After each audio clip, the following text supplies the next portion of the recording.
Hey, it's episode 432 of the 343 podcast. I hope everybody's having a great time with the World Cup. Obviously, if you're a U.S. men's national team fan, you're jumping for joy at this point. It's game one. We should all kind of take it in stride. You shouldn't get too high on the highs and too low on the lows, even keeled, but there's something to be optimistic and excited about. Today, I have John Kokkoris on the line, a longtime colleague out of the East Coast, a longtime friend and partner as well. He has a unique experience to share with everybody here, which not many coaches get to experience, and that is being able to coach the same group of players or the same team for their entire youth trajectories. And look, there's always some churn rate, right? Players come, players go, but you basically have the core of the group for years and years and years. So there's a lot of insight here. I hope you enjoy this one. Here we go. Let me frame this up for everybody. John, of course, you have been with us for a very long time, partners, obviously in the 7v7 course. And among other things, I consider you a colleague and a friend, even at a distance. We haven't met in person, but it doesn't feel that way, though, right? If I can say that.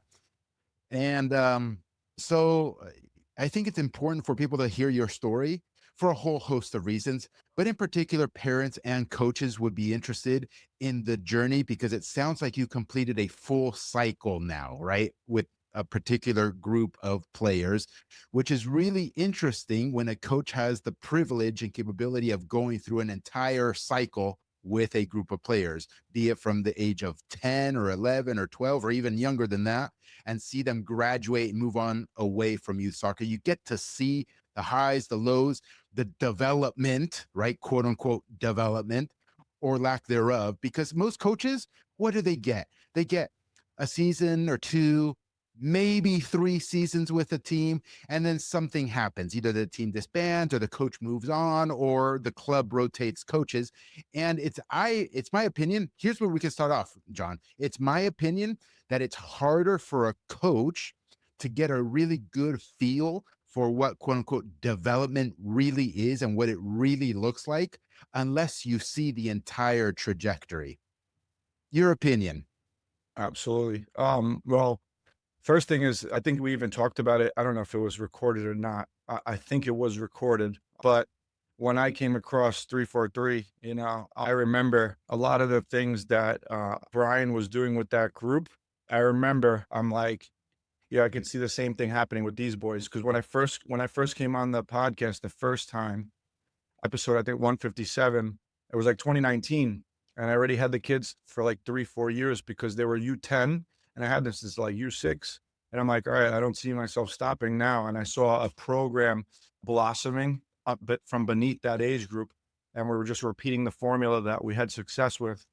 And then I remember being like, oh man, like I was watching Brian in the national finals, I think like 2 years in a row with the Galaxy. And I remember thinking like, man, like if I could hold these kids till high school, like a lot of cool things are going to happen. I thought like, so it was kind of, I almost wanted to emulate what he was doing with those boys.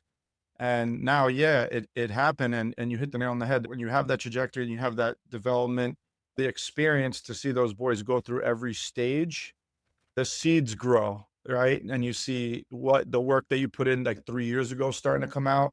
And sometimes it's like you pack the players with information or, you beat them in the head with like certain activities again and again and again and again and again. And you trust the process. And then things click when they hit a little bit of puberty. And then boom, there it is. You see it like 3 years later, and you're like, wow, thank God I was consistent. Thank God we believed in what we were doing. And then, even Brian, like, thank God I saw Brian early enough to do that. And I'm like, all right, if this guy's doing it for so long, I hope to get those kind of results. So it was really incredible journey so far. I mean, the boys are in 10th grade, they're finishing up 10th grade, so I got 2 more years with them. But yeah, you hit the nail on the head, man. Cool. So I'm going to just start plucking on strings that I'm interested in, and then you can answer it, not answer it, and then go on tangents if you want. And it's just going to stimulate, well, it's going to stimulate more thoughts and questions from my end that I think not just for my curiosity, but for the audience's benefit. So two thoughts came up. One is the competition format. So you said you got these players when they were like 6 years old, like super young at that age. Yeah. What, because things have changed since then, obviously, with, it used to be 11v11, used to start at U11 when Brian was doing that particular famous team. And that's obviously changed. So, what was the competition format for you from the very beginning up until now? And what were the transitions, right? So, at U7 or U6, what was it? Was it 4v4, 6v6? What was it? It was 6v6, so they played a goalie, and I remember playing, like, a 2-1-2. I remember that, like, very clearly. Um, and that was the year that they changed it. They went to 7v7 the next year. So when they got on age at it was really U8. At U8, I remember that's when we went to 7v7, and then they had the 9v9 format for U11, U12, and then 11v11 at U13. So they created the standard format that we use today, the year that the boys went on age, coincidentally. So they kind of it was just perfect timing. Did Um, you also have issues with, or did it impact you with they went to birth year and then they went to the school year and then back to birth year. I think they flip-flopped like twice in the past 8 years. Was that something that your club or this group was affected by? it was the same exact thing. I think they did the format and the birth year. I think they did that like the same exact time. And I remember the '08s were U9, and they're graduating high school now. So if the '08s were U9, my boys were like U7 when they did that. So they were unaffected. We just kind of we had a little gang of like 5, 6 kids. And it wasn't the players so much, it was the families. We saw like the respect the families had for the coaching staff and the respect the families had for the players. They weren't on top of them. They were just chilling on the side, getting to know each other, listening to like, their AirPods. They were now like on the sideline looking like they let us work. And the kids didn't go to the parents when they got water breaks. The kids went to themselves in the corner.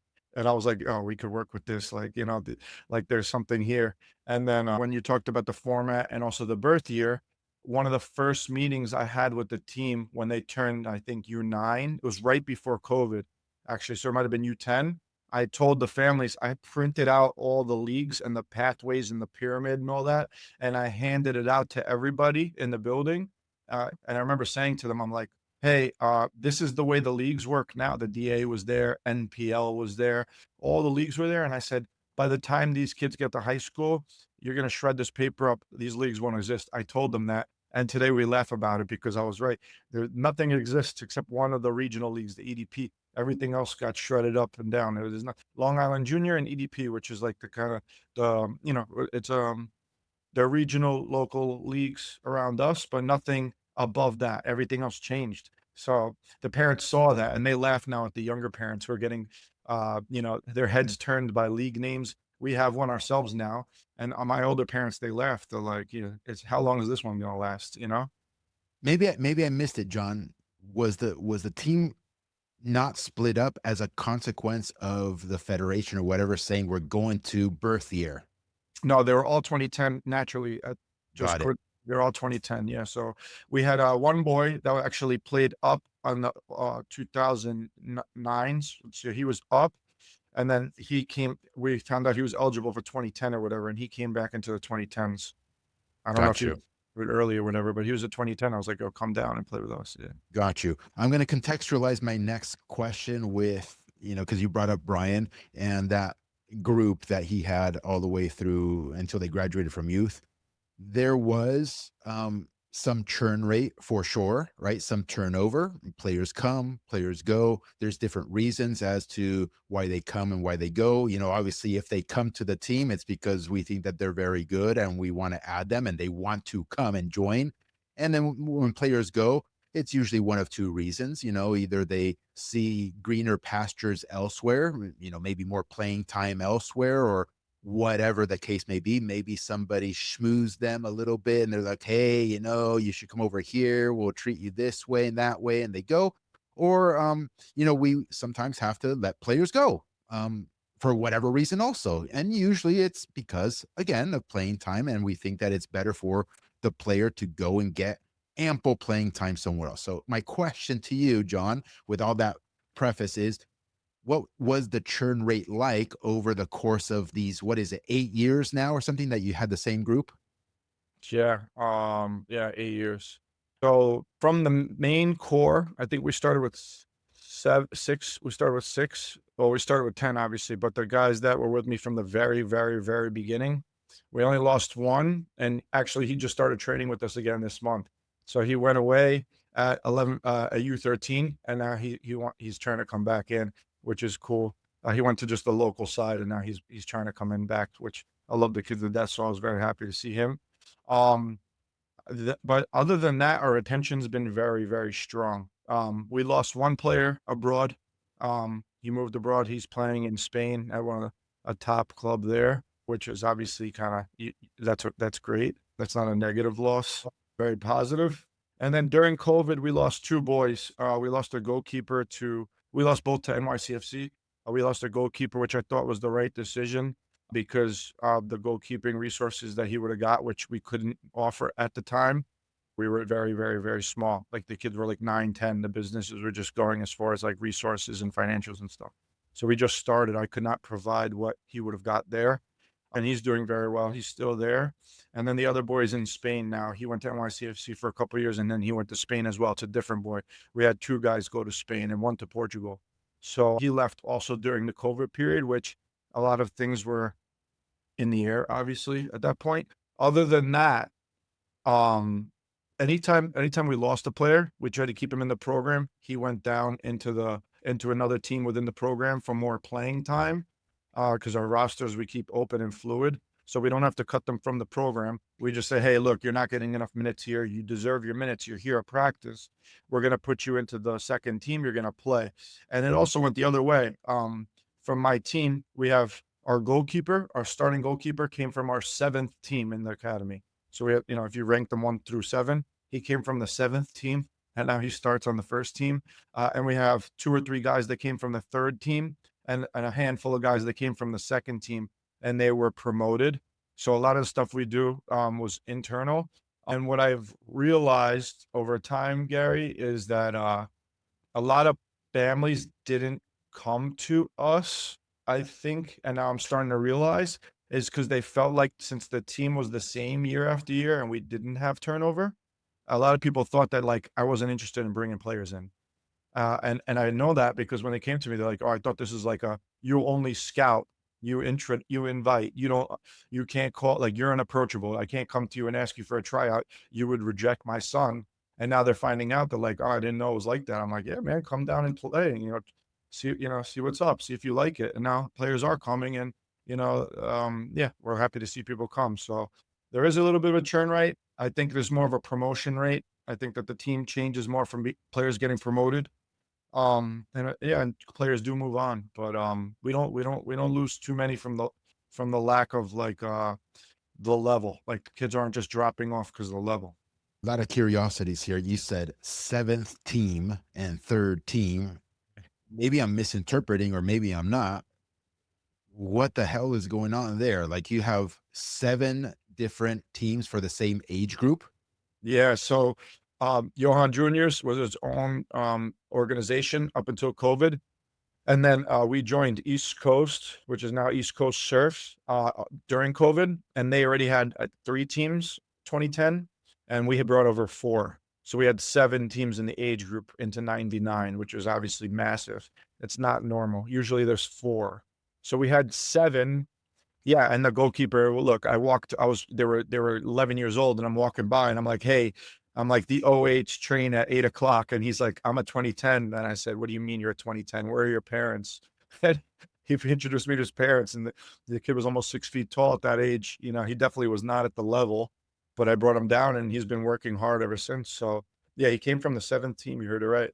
How many teams total, man? If there's that many teams per age group, I'm sure every age group doesn't have 7 teams, but it sounds like an insanely large organization in your area. We have 1,100 players. I think that we have about 60 teams, 55, 60 teams.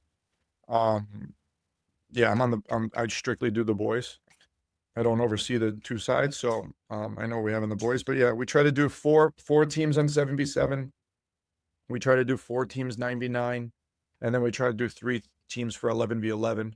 And I think that's a good model for player depth and retention. And try when you move to the next format, right, from 7v7 to 9v9. If you have four teams, you could kind of grab from the second team and the third team and create, the roster depth that you need.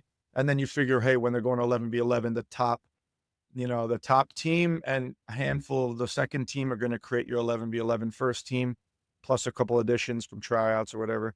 And then the same thing happens. You figure your whole second team or the rest of your second team with the majority of your third team, plus maybe one or two selections from tryouts, create your second team, and so on and so forth. So we try to do everything in-house. We really don't scout. We don't try to, we don't have players coaches in the field calling players and shoulder tapping parents. Very, very rare. Is that also though because John, ever since you joined Surf, when did you join Surf? Maybe a year or two ago, 2 years ago, 1 year? Yeah, well, this is our first year wearing Surf uniforms. The So girls so once so portable. so so once you join like a mega club like that, obviously, and it's that big in your region, you kind of become dominant, and your footprint on the geography itself is large enough such that players just come to you naturally. You don't have to go out there scouting as much or recruiting. And maybe it is like a club policy or team policy or your policy and not to do it. Or maybe you guys just don't have time to do it. Or maybe you guys aren't even incentivized to do it. But when you're a mega club, I would presume that it's less necessary. We're getting kids from like, and for those that know the area, we're getting kids from like Westchester, like randomly saying, "Hey, I want to play for Surf," which is you have to cross a bridge and then drive an hour to get to our field from that. So figure like 90 minutes in traffic, maybe an Yeah. hour and 50 minutes. So in New York, and that traffic going through Queens is not fun. But then I'm like turning them down. I'm like, "You're 10 years old. You're not coming here. Like, stop." Like, Yeah. there's places in Westchester that you can train that are really good. Um, and sometimes they just hear Surf and they want to just train. They don't even know where we are. And I tell them, "Hey, we're in Garden City in Nassau County." And then they realize, "Oh yeah, that is too far," so that happens for sure. Um, But that's mainly the reason, right? Right. You're not going out to the fields to scout and find players because like you don't need to do that. well, it's not that we don't, we definitely should be doing that. The thing is, we don't do it because what I've learned is that easy come, easy go. And if I Yeah. show the type of player and convince him to come to me, that means that someone could go and schmooze him, like you said, and bring him out from us to somewhere else. And what we realized is our player retention is high because people see us, they like us, and then they come to us, and then it's like kind of hard to like schmooze them at that point because like they sold themselves, like they did their research, they like our program, and they put that kind of sweat into it to like find out about us. They took their time, so I don't know. It works. It's a formula that works. We don't ever scout anybody. Good, man. Good. If you don't mind me probing, and you can keep it as general as you want, you said that a couple of players they ended up moving overseas. What age did that happen? If you can share what clubs those were, and maybe even how it came about.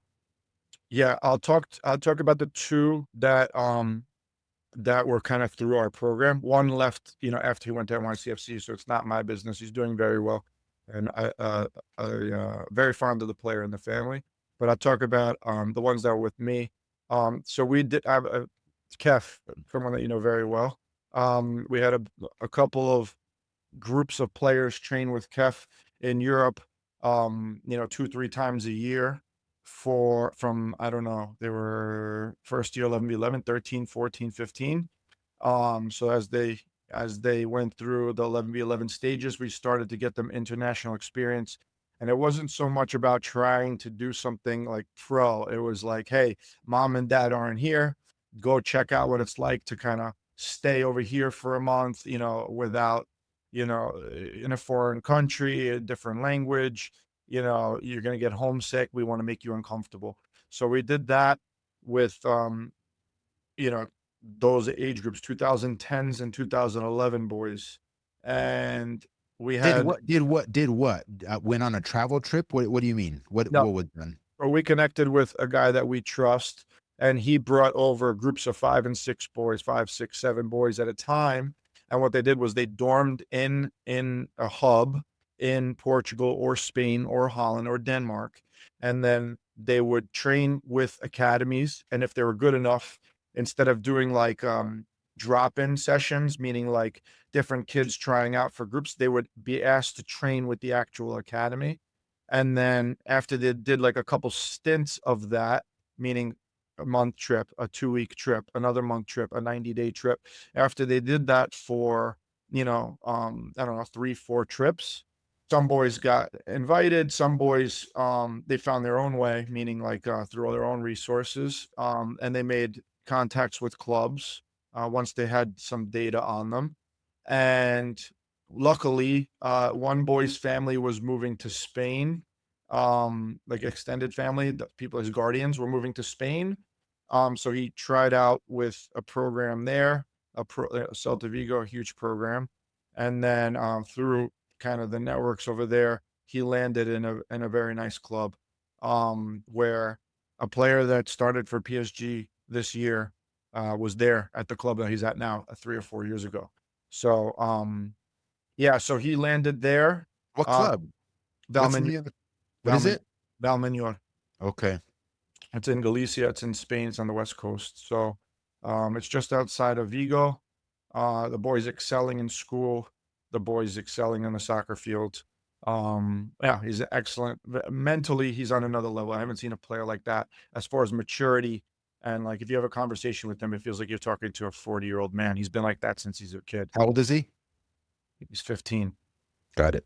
Yeah. So He has his, and he has a Spanish passport? his family kind of moved back there. That's kind of what happened. So it was not a soccer thing. It was, No, yeah, yeah. No, I'm asking because these are all the natural questions that parents in our audience are going to be asking. Oh, whoa, I thought you couldn't go, or how did you do it? And blah blah blah. Yeah, if you can go over there for non-soccer reasons and you have a European passport or something of that nature, okay, then you're good to go. But a yeah, lot, I just know because I get hit up all the time of, hey, can you help my kid go over there? Something. Go, okay, what's your citizenship? Do you have any bloodline from Spain or Holland or Italy? No. Okay, well then you're kind of screwed. I'm sorry.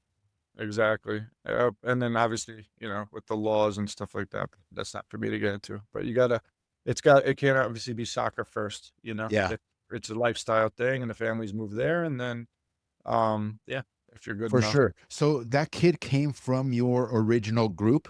Yeah, he's been with me since literally diapers, 4 years old.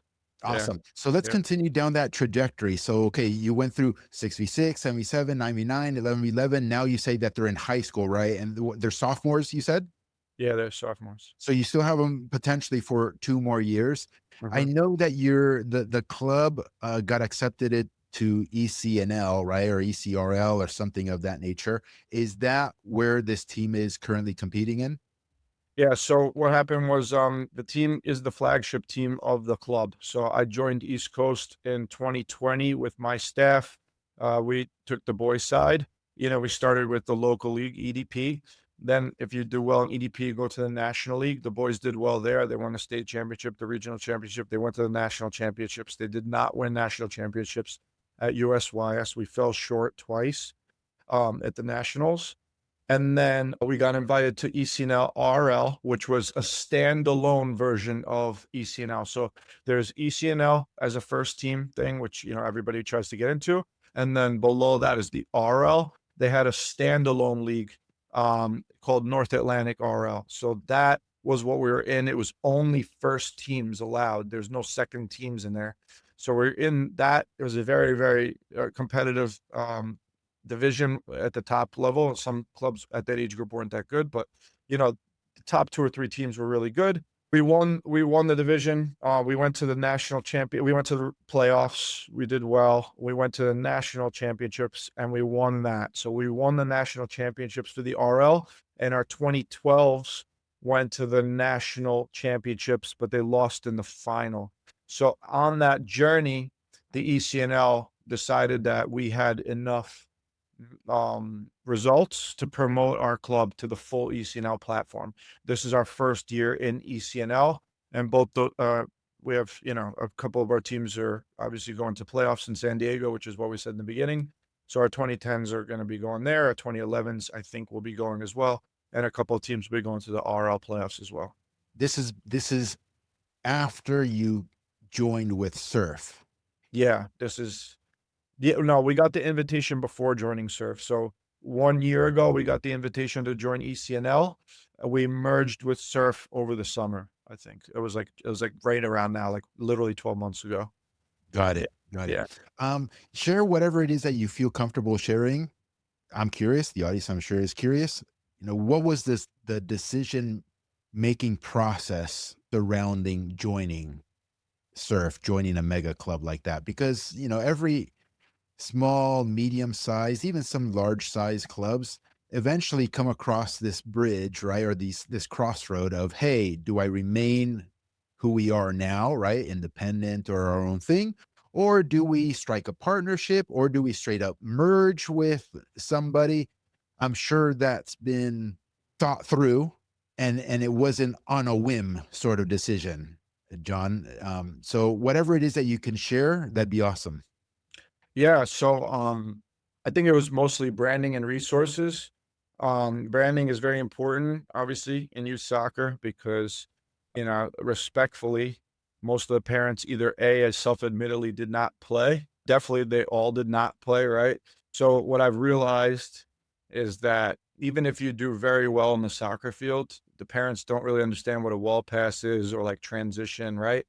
But they do understand branding, right? And they do understand social media and they understand these things. So it's got to be a complete package. So I think Surf offered that. But what Surf did was they offer inside that housing of branding, and the reason why they are such a good brand is what they offer the players. So, for example, the Surf Select team. So what they do is they have, yeah, I think there's like 70 surf academies throughout the country. They offer like regional ID centers for their players, and then if they do well in the regional ID center, it's basically like a surf national team and a surf regional team. And then from there, the best surf players from the 70 academies go and they make this team and then they go to a tournament or a showcase or whatever. So it's really good for those boys. So like this year we had our 2017s, the little guys, they're like 9 years old. Four of them got selected to the top level team. They went to Copa Rayados and then they won Copa Rayados. So it's good for the boys. Sometimes at that age, the 9-year-olds, 10-year-olds, 11-year-olds, it's hard to get a whole group of 12 players to want to go to Texas or Florida, but there's some kids that really want to go. And the other thing is like, hey, plugging them in front of different coaches and different, like in tryout atmospheres with different players, they open their minds a little bit. So I think that it was just beneficial. The kids came back smiling. They enjoyed the experience. So like those little things Surf offers amongst the branding, it's also the resources and the opportunities for the players that they can get more out of us. Got it. Did you go to them? Did they come to you? When did that first contact happen? And what was the time between first contact and the decision, okay, we're doing this?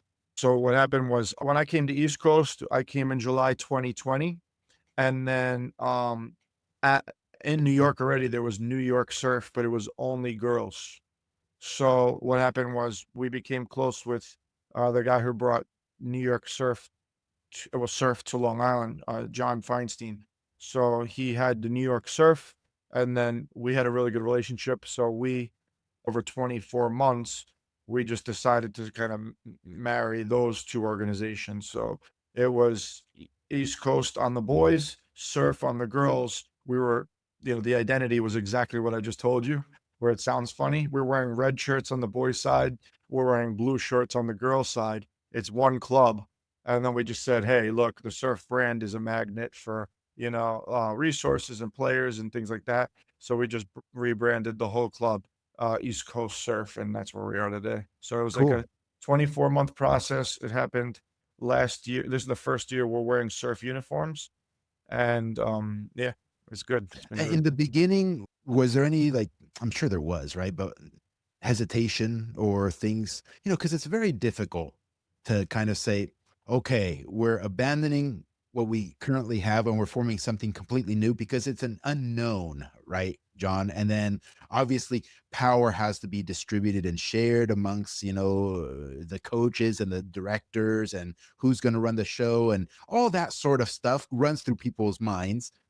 And sometimes it's frictionless. I'm going to admit myself, once in a while, it's kind of like a match made in heaven, but that rarely happens. So I'm curious if you had any sort of hesitations, and then was it just a matter of a bunch of meetings and a lot of FaceTime with him, and eventually you guys get comfortable with each other? Was it one of those things? No, it was kind of just always friendly. And then everybody kind of minding each other's business, or minding their own business, excuse me. Mhm. So, like, I've never had a phone call about something that happens on the boys' side. I don't think that will ever happen. Like, it will just Got it. never. And I'll never make a phone call and be like, "Hey, what's going on the girls' side?" So it's like Got it. Got boys it. side, boys, the girls. Then we have the people who do the office stuff in the middle. So we have our field coordinator. Um, we have a person who does the administrative stuff. We have a person who does like executive decision making, things like that. So everybody does their job. Nobody crosses lines. It's a lot of respect. It's very, very, very rare. So I've never had an argument with any of them, especially soccer related. It's never happened. That's awesome. John, anything that we missed about the 8-year trajectory of your flagship team?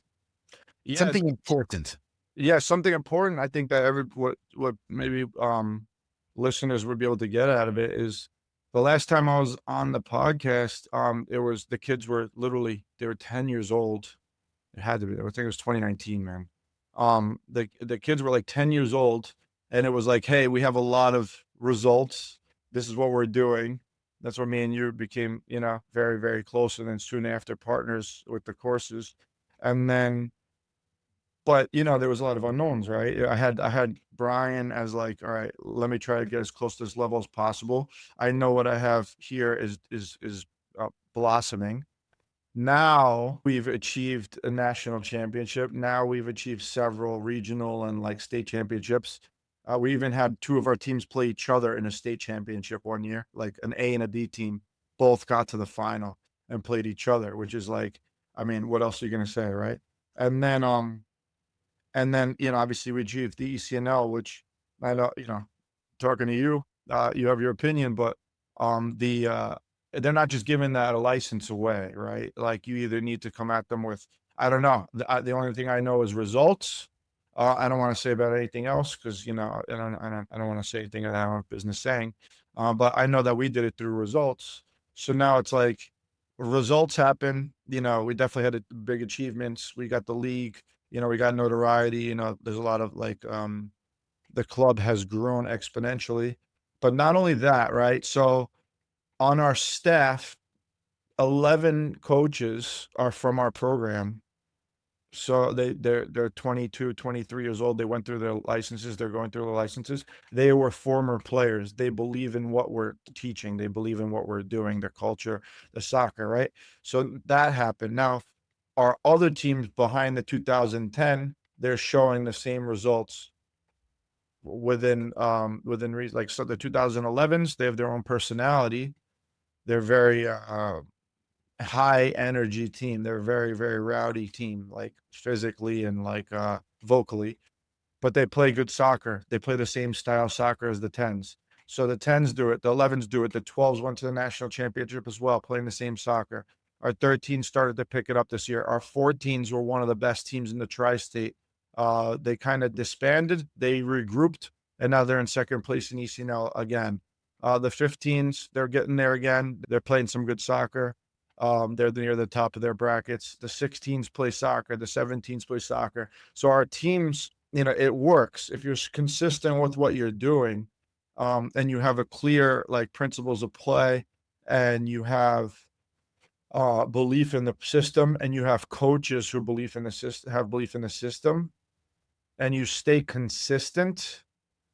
It works. My advice would be like limit your amount of activities. That's always been our thing. Keep your activities to a minimum, 12, 15 activities maximum. Why? Because now the kids don't think you don't come here with 25 cones, sprinkle them all over the field and be like, or 40 cones and you'd be like, "Hey, check out this new activity I did today." like our formula has always been, you guys know this activity, but today, instead of focusing on this, we're focusing on that. All right. So like basically within the activities the kids know and are familiar with, we we change one or two details and we add in fine coaching points to get the most out of the kids. So we teach soccer, we don't teach the drill. And that's been always our bread and butter. And yeah, we just stuck with it and it's working. And we became like, we became a nice little club with sticking to the plan. You know what's interesting is that a lot of clubs say they want to do something like that, or a lot of club directors, organizations, or coaches, they say they want to build a uniformity across their teams, right? They have the same philosophy, the same methodology, and most all of them fail because I have found one of two reasons. Either the leader of the club, the one who is responsible for deploying this stuff, isn't strong enough, isn't powerful enough from a whole variety of angles to basically dictate to everybody in the club, all the coaches, you shall play this way, right? You shall do this with your teams. So that's one failure mode. And the other failure mode is potentially, having coaches in the organization who aren't flexible, right? Aren't malleable. So maybe they're already experienced coaches who have been doing their own thing for such a long period of time and they don't want to be told what to do. So imagine yourself, John, going to a new organization or a new club and they're telling you, no, you're going to play a 4-4-2, low block, counter on the wings, and the goalkeeper's never supposed to play out of the back. And you're like, fuck this shit. And like, there's a huge resistance and roadblock there. So a lot of clubs that I've spoken to over the years say that that's one of their issues also. And I've always recommended, I think the best formula is getting young, hungry coaches who only are just starting out or only have 1 year under their belt or 2 years under the belt and are looking for mentorship, are looking to be an apprentice to somebody more experienced. And that could be you, right? And so then you give them methodology, you teach them, show them the ropes, and now you can have uniformity. So my question now, I suppose, after all of that is, I mean, how were you able to deploy this across all the teams and have all the coaches say, okay, John, yes, we'll follow your lead? Yeah, exactly what you said. So I think 11 of our coaches have played for us or they have been with us from the beginning of their coaching career. Literally 11 of them. Like this is the only academy that you're a part of, that this is your identity as far as soccer goes. Anyway, so what we do is we develop our staff, we educate our staff, and our principles of play are the king, right? So it's basically like if your team has three center backs and you need to get those guys in the field, I have no problem playing a 3-5-2 or a 3-4-3 or whatever. If you want to play like a 4-3-3, but then you maneuver your team, your six drops in, or whatever, you play with the three in the back or whatever you got to do. I have no problem with that. It's just I wanted to, the kids, the main principles of play, they have to hit these points and be as flexible and as fluid as possible. I really moved away from like everything must be a system. That's no good for the kids because then when they get to college, they don't even, or pro or whatever, they don't know how to play it into the system. Yep. So I like fluidity personally. Yeah, it's the principles that matter, because if you actually hit the fundamental principles, the players can adapt to almost anything. Yep. Great. Um, Unless I've missed something, I now kind of was going to transition into the players are soon going to graduate and move on to soccer that is adult soccer. Yeah. And one of those paths is college. And obviously, I know you've been working on a project with respect to college. I'm going to chime in and give you some of my experiences here and there as well, because we've had a lot of players that made that transition. But maybe you can inform the folks out there what you've been working on with respect to facilitating that transition and why you even chose to work on that in the first place. All right, cool. So now as these kids get to 10th grade, it happened about 18 months ago. I started studying the college game and how the process worked and what platforms were out there. So what happened was, as I studied these platforms, of like, which one am I going to use? Which one is the club going to use? I realized there are certain pain points, and I saw, like, talk about money grabs. Like, first of all, they're not even soccer specific. A lot of these platforms. Number two, Platforms for what? providing a connection between players and colleges, right? So whether it's researching schools, connecting to schools, creating a player profile, things like that. All that, that platform that kids use to get to college, I saw through it. I just knew, I'm like, these guys are not soccer people who developed this. They're probably smart guys, or who know, or people who know, that there's a void that needs to be filled and you can make a lot of money. And what I realized was, like, okay, these kids are creating a profile with their academics. And then what happens after that point is, like, okay, go find the schools that's good fit for you. And you could contact all the coaches through our platform. Okay. So you have kids in the ECNL who coming off the bench and they don't know what direction to look for. They don't understand, like, in our neighborhood, how hard it is to play for St. John's or Fordham, and or let alone like Wake Forest or Stanford. Like, forget about it. It's another planet. But these kids are not. If your club does a good job informing and educating the players and the parents, fine.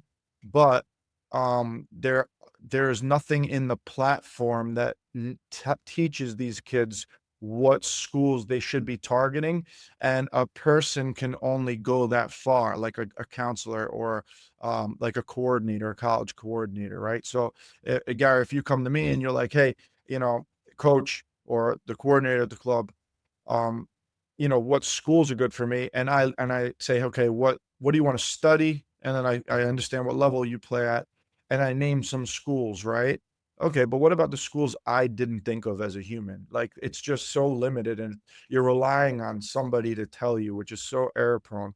What I did was, I just created an algorithm which kind of, it's easy to understand the weight of a player, right? Meaning, like, if you're in the middle of an MLS team, or you're the bottom of an ECNL team, or you're the top of like an RL team, I could understand where that player is and what colleges you probably should be looking at.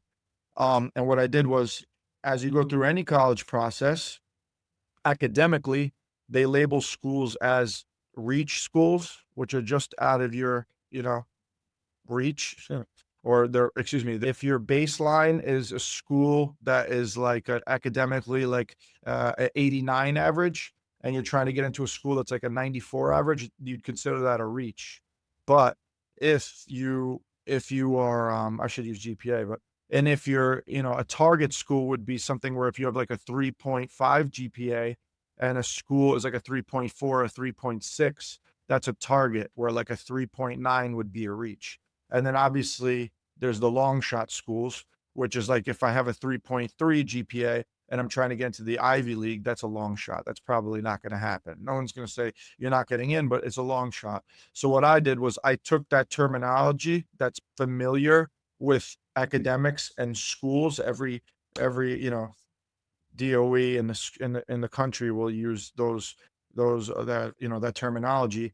I used it for soccer. So you put in what level of play you are, right? I'm an ECNL player, I'm in the middle of the pack, or I'm on the bottom of the pack, or I'm an MLS player and I'm a standout.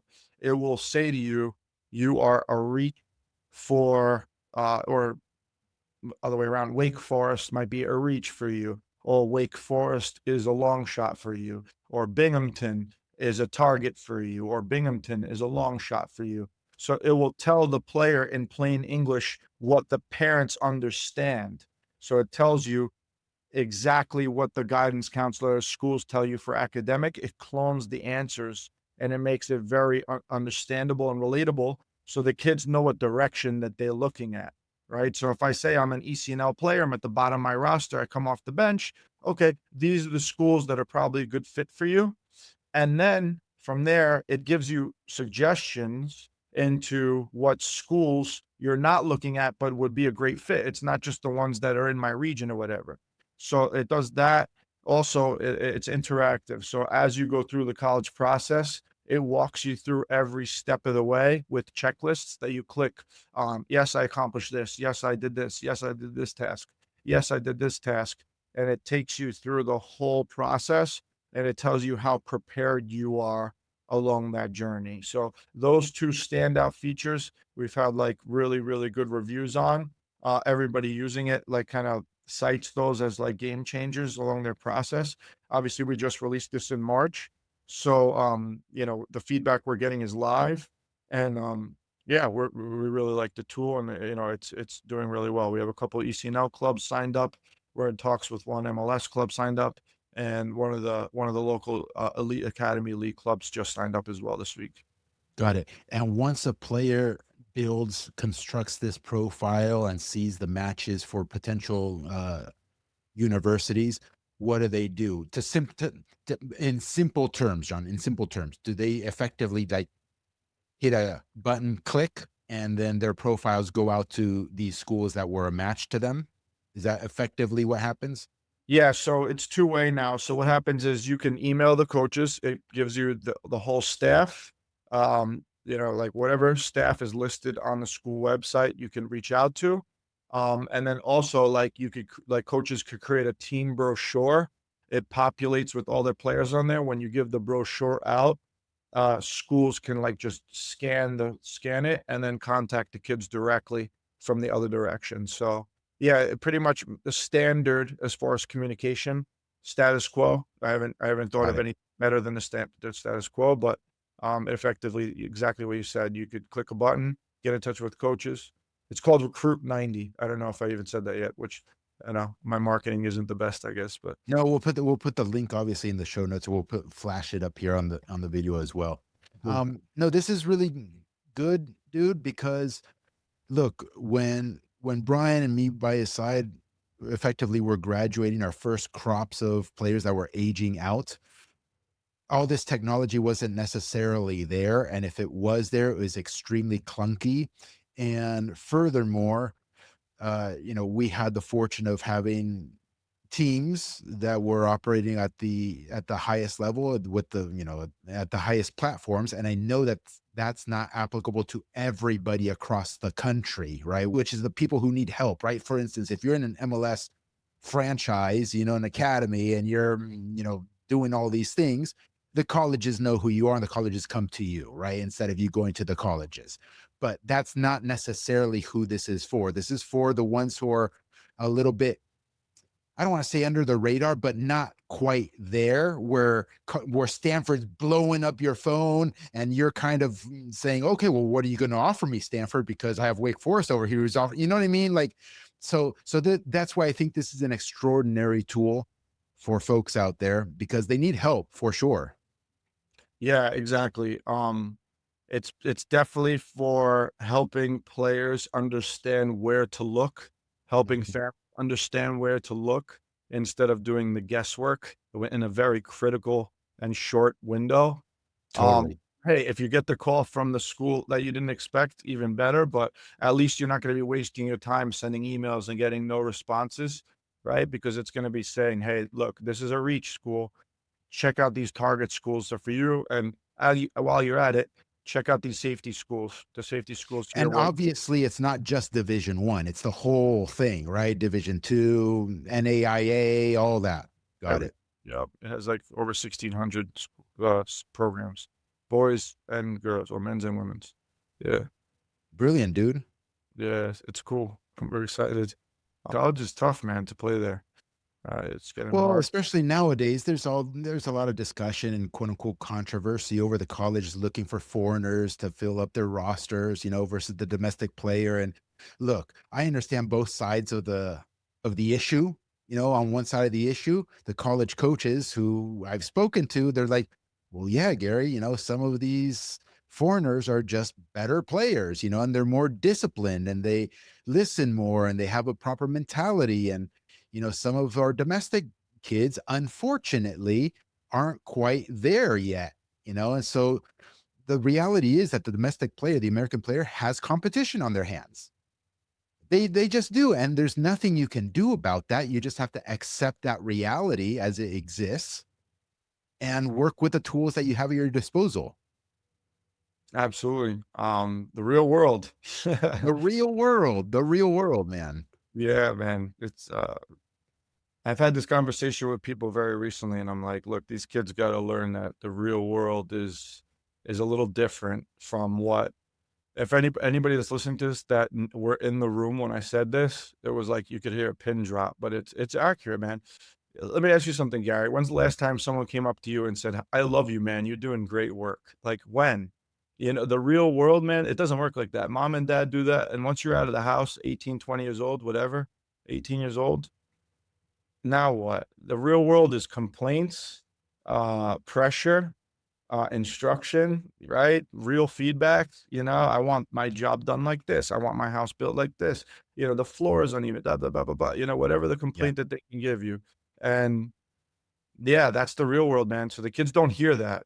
And I think it's too late when it hit them in the face they try to go to college, like, oh wait, I can't play at St. John's, you know? Yeah. It depends on the culture too, because I don't know, when you were saying that, it just came to my mind. You can laugh if you want. I came across this Instagram reel where it's an Asian mom, and she's like, I don't know why they're calling me a tiger mom.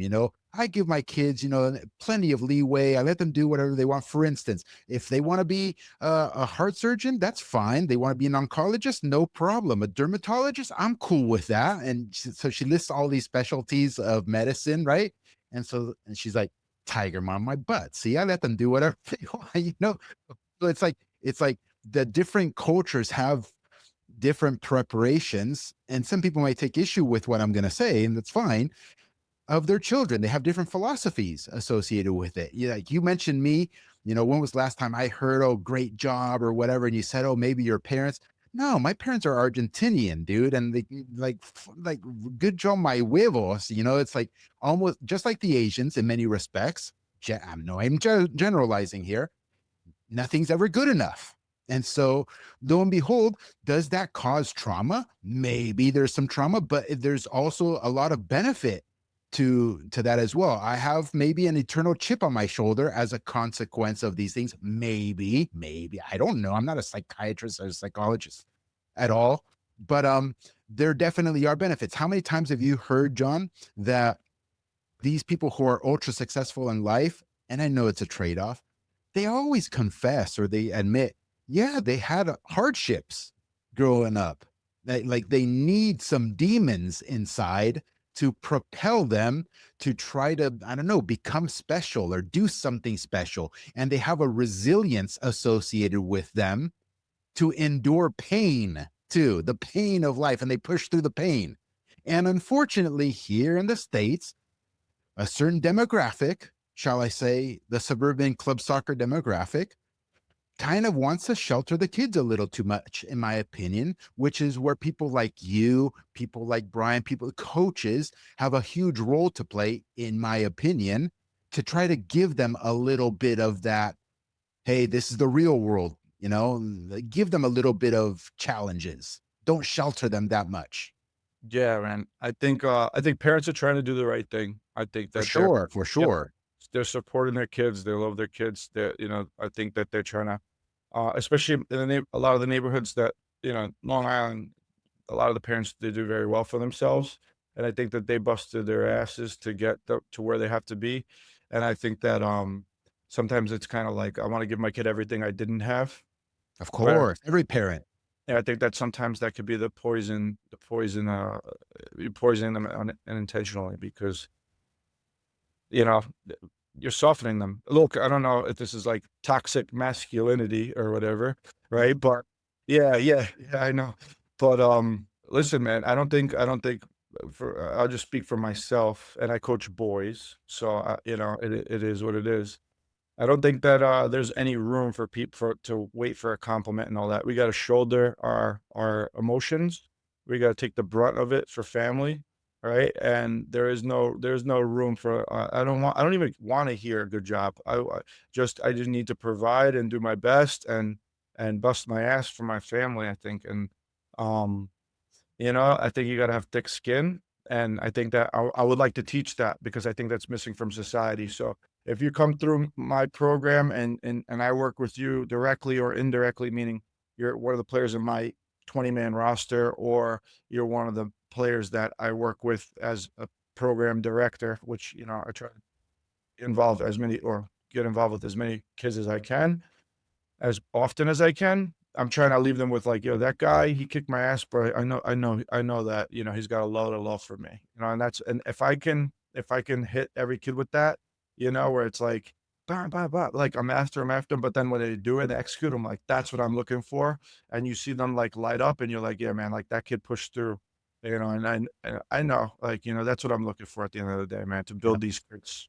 And you do it with love. You don't do it to be a dick, and you don't do it because you have an ego issue or you have a power issue. It's just no, this is just the way it is. It's no hatred, it's no ego, it's nothing. It's just with love you're teaching these sorts of lessons or trying to or establishing a culture that nurtures these sorts of things.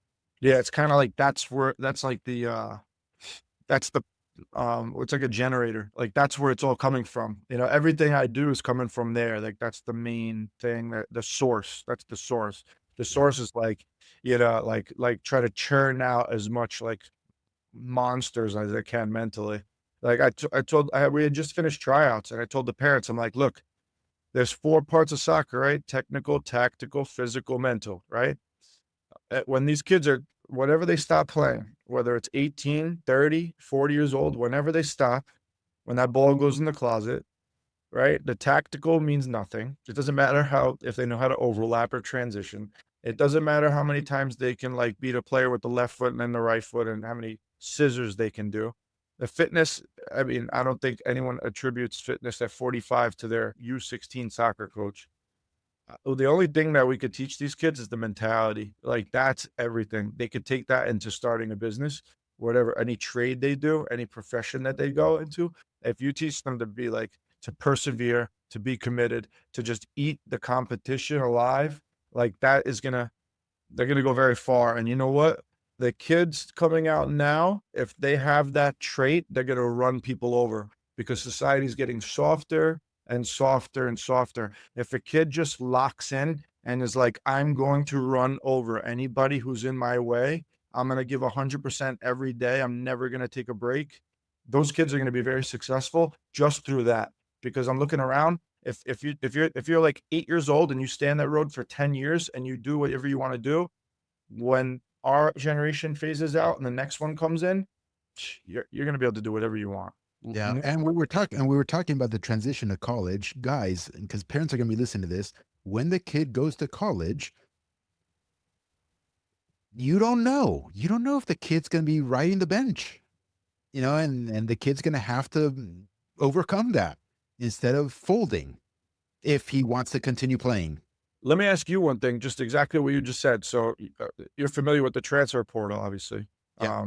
Yeah. So like, what do you think about that? How that's like the hottest thing now in college? Like the kids do a 1 year in D1. They don't like that they're getting redshirted or they're on the bench, even though that was the expectation. And where do they go? Right to the internet, transfer portal. College coaches aren't even looking at teams anymore because, excuse me, at high school teams, or meaning high school age kids, because they just hit the transfer portal, be like, hey, this kid's seasoned and proven. I don't even need to, boom. What do you think about that? It's hard for me to give a good opinion because I haven't dug into it and lived it and really thought about it for an extended period of time, right? Because there's all kinds of second, third, fourth, fifth order effects. My superficial instinct goes against everything we just finished ranting about, where it's kind of creating softness. Oh, I don't like this, I'm out, and immediately bail. I don't know what kind of a situation that, or lessons that's being absorbed by the young men or women when they go out into the workforce, assuming we have a workforce that resembles anything like today, that they're going to be doing the same sort of thing. They work at a job for 3 months, like, nah, I'm out. And then they go to the next one, 6 months later, I'm out. And the next one, a year later, I'm out.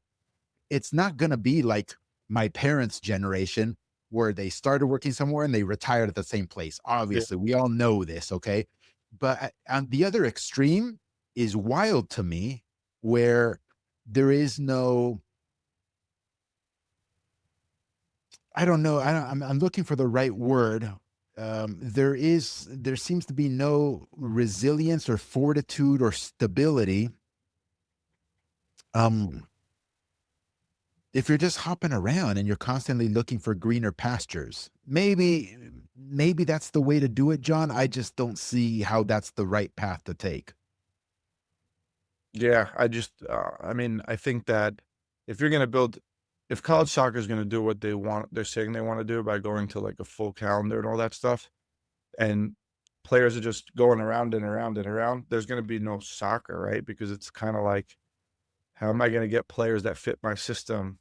And Yeah. There's no continuity, and if I want to give the opposite end of my superficial opinion, it's like, oh, well, Gary, maybe you're all for this portal thing because it's a free market. Like, you shouldn't be locked in, for 2 years or 4 years somewhere. Like, fuck that. Why do you get to own me and I'm stuck with you, for 3 years or 4 years? I am a huge advocate of open markets, as you well know. We need an open market in the pro game. We need an open market in the youth game. And this is kind of an open market in the college game. I just haven't lived it, John, to give an informed opinion, deep opinion as to what all the consequences happen to be. yeah, it's like a transfer window in pro soccer, right? So, Yeah. it's No, they but in pro soccer, you're like under contract, for 3 years or 4 years. Like, if somebody wants to acquire you, there has to be an agreement between all parties. right, right, right. But it sounds like the kids can just put their name in the transfer portal, and if somebody wants them, off they go. There's no red tape. Yeah, I'm not sure about how much red tape there is. I'm not in the college game, right? Yeah. So I don't know about I wouldn't like you. I wouldn't want to speak about the rules. I'm sure that there's someone that is in the college game that would love to jump on this podcast and really dig into those intricacies. But I was just Yeah. picking your brain. At the Wondering. same time, if I'm putting on another hat here, it's kind of like, well, what is university for? Really? It's Exactly. for academics, right? It's for you to go there and get a degree. It's not there for you to play soccer. Soccer is an ancillary, sort a secondary thing, or at most a parallel thing. So what are we doing from an academic perspective if the kid's just going to hop around 3 universities in 4 years? That it's very weird. It's exactly changing majors. It's so weird, man. There's nothing wrong with changing majors, but if it's because the coach didn't play you, I mean, it is. You're right. It's a student athlete, right? I mean, let's be real. That's actually probably the number one reason for hopping around is you're not being played. 100%. Why else would you there's no monetary gain, right? No, I mean, unless you're maybe in a football program and something, and then you have name, image, and likeness sort of things going on where you actually are getting economic windfalls. But I'm not come on, soccer, yeah, please. not playing. Well, when I heard it with with the national team, not too long ago, with parents getting involved in our national team, that's when you know what I'm talking about. No, I don't. What do you mean? Oh, with the Reina thing or whatever. Oh, with parents getting involved? Yeah, yeah. Once I heard that stuff, I was just like, "Yeah, this shit's never gonna stop." It never stops, bro. Right now they're talking about, oh, Mauricio Pochettino. When he announced the roster, he didn't give the guys who didn't make the cut phone calls, to explain himself and give solace or consolation to the. What the fuck? And do you see? And I don't know if you saw his press conference the other night or whatever. He's like, that's fucking bullshit. He literally said bullshit because it is bullshit, ladies and gentlemen. Like, sending an email is more than enough. You didn't make the team. Sorry. Let's move on. These are grown ass men who are professional athletes, and we have a fan base here and even media. Oh, it's so wrong. It's so unprofessional. He should be calling these guys, and talking to them. John, the shit we experience in youth, they're experiencing at the freaking national team level. That's right. But, like, it's not a club. It's just your national team. Like, it's a privilege to play for the national team. They don't owe you anything. That's what the other guy with Pulisic with like choosing when he wants to play for the country and all that. Like for me, if I was a coach of a national team and someone was deciding when they want to play with me or not, or for this country or not, you never play here again. Yeah. Ever. The Ever. whole thing's a circus, dude. I understand that we're the host country, and so they did this whole marketing thing with a stage, and et cetera, et cetera, et cetera. You know what Brazil did?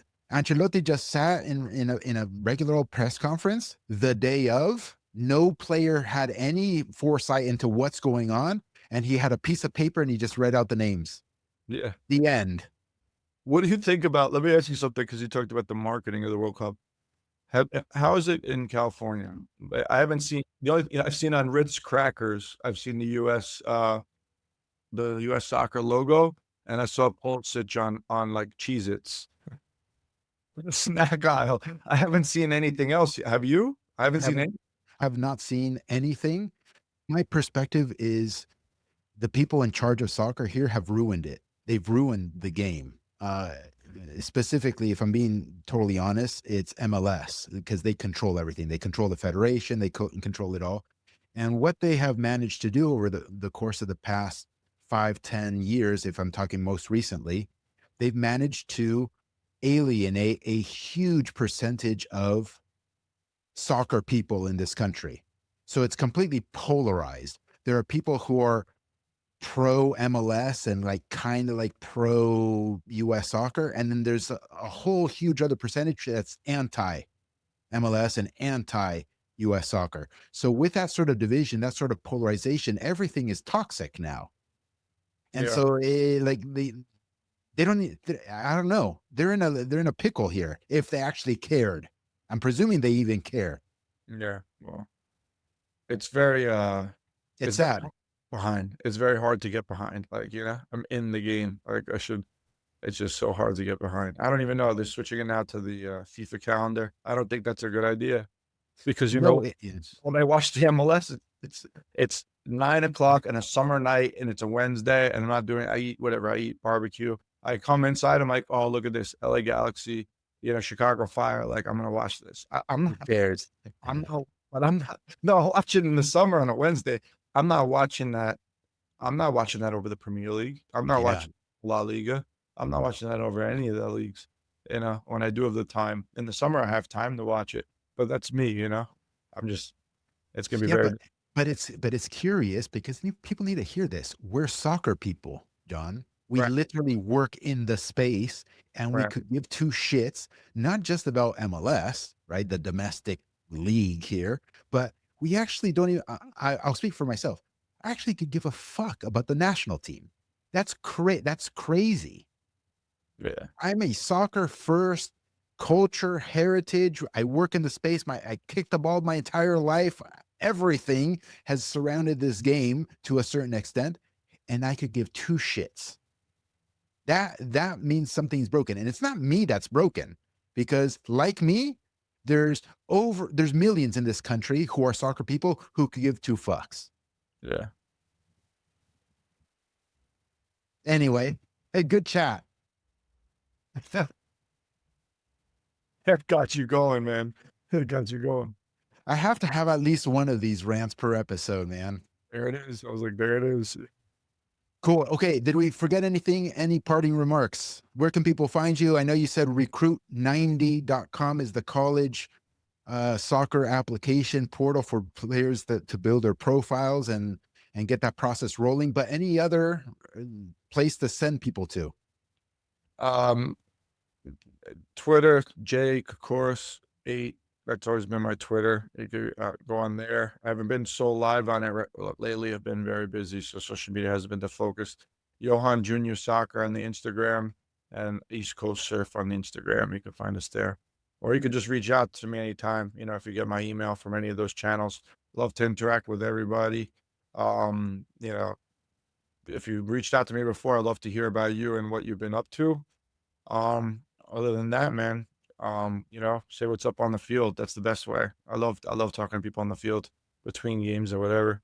It's always good to chop it up. Brilliant. And last thing I'll remark is you'll be here in Southern California and San Diego at the end of June and the first week of July for a tournament. People can hit you up there too. Hell yeah. ECNL playoffs, God willing.